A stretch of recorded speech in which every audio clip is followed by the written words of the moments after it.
પરમાત્માએ આપેલી સંપત્તિનો દુરુપયોગ થાય તો શું પરિણામ આવે? પરમાત્માએ આપેલી સંપત્તિનો ઉપયોગ ક્યાં કરવો?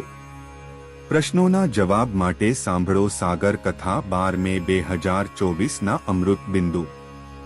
વક્તા પરમ પૂજ્ય સદગુરુ શ્રી રામકૃષ્ણદાસજી સ્વામી। શ્રી સ્વામિનારાયણ સંસ્કારધામ ગુરુકુળ ધ્રાંગધ્રા।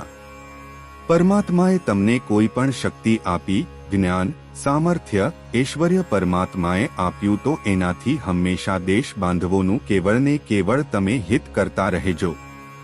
પછી એ સંપત્તિ આધ્યાત્મિક જગતની હોય કે ભૌતિક જગતની હોય, પણ તે સંપત્તિથી ક્યારે દેશનું કે દેશ બાંધવોનું અહિત થાય તેવો સંકલ્પ સ્વપ્નમાં એ માણસે ન કરવો જોઈએ, તો એ સંપત્તિ એને પછી કહેવાય।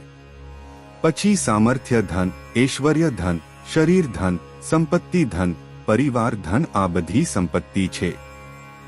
તો એ સંપત્તિ સમાજને અર્થે વાવરવી અને પોતાનો અને સમાજનો ઉદ્ધાર થાય, આત્યંતિક કલ્યાણ થાય, એના માટે એનો સદૈવ ઉપયોગ કરવો એ તે પણ સ્વાભાવિક, નિર્માની, નિર્દબપણે અને એક આદર્શ સેવક તરીકે રહી અને માનવ સમાજના કલ્યાણ માટેની એ સેવા પ્રવૃત્તિ કરતી રહેવી જોઈએ।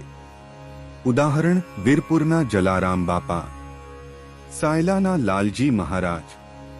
ભગવાને આપેલી શક્તિનો ઉપયોગ વિરુદ્ધ દિશામાં કર્યો તો ઋષિના શ્રાપથી ઇન્દ્રધૂમ નામનો રાજા શરીર છૂટ્યા પછી હાથીના દેહમાં પ્રવેશ કરીને વર્ષો સુધી તે દેહમાં રહ્યો। ભગવાનની ભક્તિ, સંત સમાગમ, ભગવાન સંત હરિભક્તોનું મહાત્મય સમજવામાં જરાય આળસ પ્રમાદતા ન કરતા, જેટલું સમજાય તેટલું સમજી અને મોક્ષ પ્રાપ્ત કરવા માટેનું સાધન કરી લેવું। પછી કદાચ શરીર મનુષ્યનું મળશે, પણ આવો સંત સમાગમનો, પરમાત્માની ભક્તિનો યોગ મળવો દુર્લભ છે।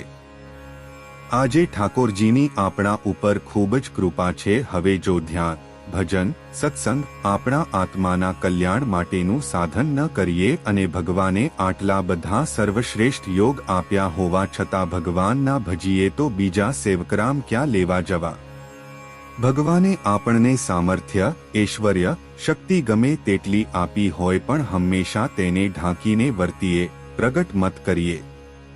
ભગવાને જ્ઞાન, ત્યાગ, વૈરાગ્ય વગેરે ગુણો આપ્યા હોય તો એ ગુણોનો ઉપયોગ ભગવાન શ્રી હરિને ભજવા કરાય, પણ સમાજને અંજાવી દેવા ન કરાય। એ પ્રગટ ન કરો, આપણે કશું જ નથી, આપણામાં કશું છે જ નહીં, એવું લોકોને ખ્યાલમાં રહેવું જોઈએ અને પરમાત્માની ભક્તિ કરતા રહેવું જોઈએ।